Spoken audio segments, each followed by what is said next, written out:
Okay, here we go. Thursday, February 16th, right around 2 p.m. Thanks for joining me. We're going to be talking about a storm, and this could be a pretty large storm system that's going to affect the upper Midwest the way it appears now as we get into late Tuesday, Wednesday, and then into Thursday of next week.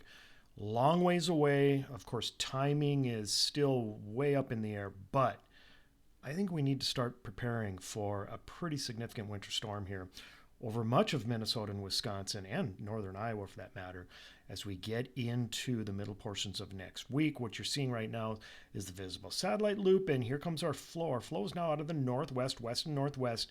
And you can see here, these are sunny skies in the Dakotas and northern Minnesota. Now, of course, coming into the Twin Cities as we speak.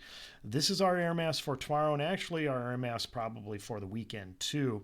I think we'll have plenty of sunshine, and that's going to boost our temperatures up because this time of year our sun is about as strong as it is in late October. So yeah, we're picking up some solar insolation here, which means temperatures are going to respond as long as we can get sunshine, and I think that'll be the case this weekend. Here are the 500 millibar heights now in our atmosphere, and a couple things to take a look at. Here's the storm system now over Iowa and Illinois that's producing snow down there today, but we get into a quiet weather pattern here for a short period. This is the environment for this weekend, and look at this. We have these reds. These are heights that are actually building in our atmosphere in thicknesses that are rising as we get into this weekend. So that's why we're going to turn a little bit warmer.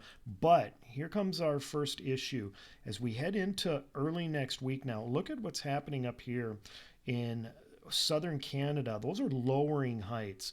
That's the sign that is a very large storm system is going to start to pinwheel out of the northwestern sections of the United States and probably organize somewhere here in the Rockies as we get into early next week.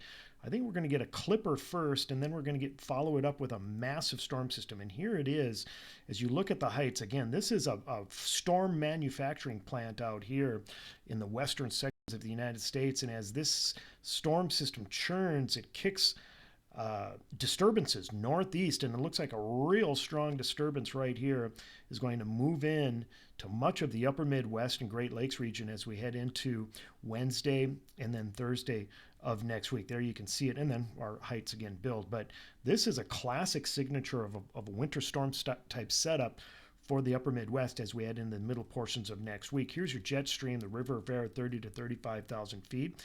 And look at this. This is this weekend. We're in a nice westerly flow. This is what we consider a zonal flow. Again, at least for the interim period here of this weekend. But then watch what happens as we go into next week. Here comes that big buckle in the jet stream. Let me rewind that for you.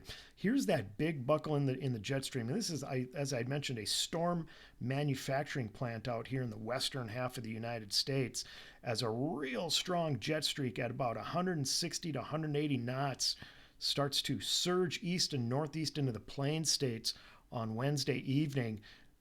And of course, we've got another jet streak here north of Minnesota. And in between these two jet streaks, on the nose of this jet streak here, and in the right rear quad of this jet streak here, you get some massive lift.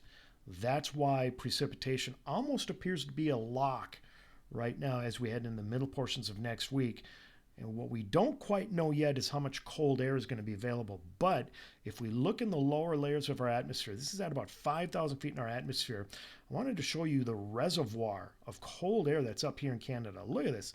Look at this cold air that's just rotating up in northern Canada as we head into this weekend. We're going to be relatively mild here over much of the United States this weekend, but look at this reservoir of cold air as we get into next week. Here it is. It starts to make a beeline for the United States, at least for the northern and central sections of the United States as we head into the middle portions of next week. It appears that we're going to have enough cold air available for our precipitation to be mostly in the form of snow, if not all in the form of snow as we head through next week, as that cold air, that reservoir of cold air dumps into a good chunk of the northern sections of the United States. All right, looking at the moisture now, this is the moisture in the lower layers of our atmosphere. We call it precipitable water, and there you can see Gulf moisture Surging north into Illinois today. That's why they're getting some snow and sleet and rain there. But look at this, we're dry.